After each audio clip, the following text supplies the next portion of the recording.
SIR নিয়েও ফের একবার কেন্দ্রকে তোপ দাগলেন মুখ্যমন্ত্রী মমতা বন্দ্যোপাধ্যায়। কোচবিহারের এই জনসভা থেকে মুখ্যমন্ত্রী বলেন, এসআইআর এর পেছন দিয়ে এনআরসি করা হচ্ছে, বাংলায় এনআরসি হতে দেব না। বিজেপি ক্ষমতায় এলে বাংলায় ডিটেনশন ক্যাম্প করা হবে, এমনটাই বলে তোপ দাগেন মুখ্যমন্ত্রী মমতা বন্দ্যোপাধ্যায়। চ্যালেঞ্জ ছুড়ে দেন বিজেপিকে। বিজেপির হাতে রাজ্য গেলে বাংলাটা শেষ হয়ে যাবে।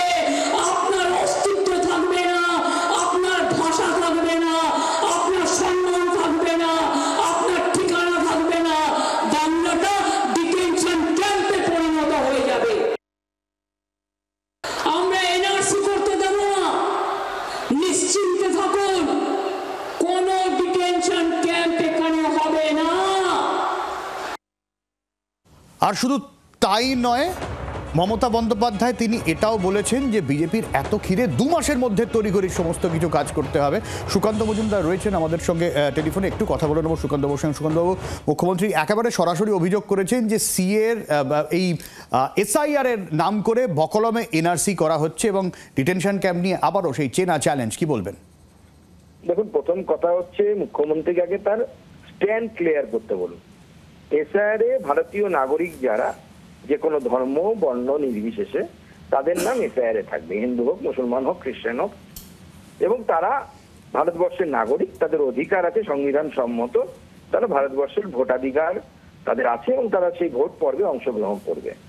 প্রশ্ন হচ্ছে, এই যে আমরা চিত্র দেখতে পেলাম কিছুদিন আগে, যে আমাদের বসিরহাটের একটি জায়গার বর্ডার দিয়ে কয়েকশো মানুষ তারা বাংলাদেশে ফিরে যাচ্ছে। তারা বলছে, তারা নিজেরাই ক্যামেরার মুখে স্বীকার করছেন যে তারা বাংলাদেশের নাগরিক।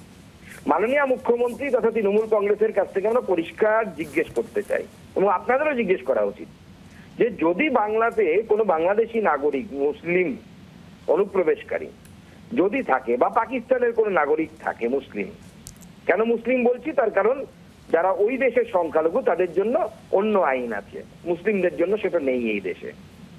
তাদেরকে নিয়ে মুখ্যমন্ত্রী বা তৃণমূল কংগ্রেসের স্ট্যান্ড কি? মুখ্যমন্ত্রী কি তাদের জামাই আদর করে বাংলায় রাখতে চায়? মুখ্যমন্ত্রী স্পষ্ট করে বলুক, কেন আলো আধারির মধ্যে খেলছেন? বাংলার মানুষের তো জানার অধিকার আছে যে বাংলাদেশ থেকে যদি কোনো মুসলিম অনুপ্রবেশকারী আসে, বা পাকিস্তান থেকে যদি কোনো মুসলিম অনুপ্রবেশকারী আসে, তাকে নিয়ে মুখ্যমন্ত্রী তথা তৃণমূল কংগ্রেসের স্ট্যান্ডটা কি, তারা কি করতে চান তাদেরকে নিয়ে? একদমই একদমই। অনেক ধন্যবাদ সুকান্ত বাবু। বাংলার আওয়াজ, বাঙালির আবেগ, জি 24 ঘন্টা।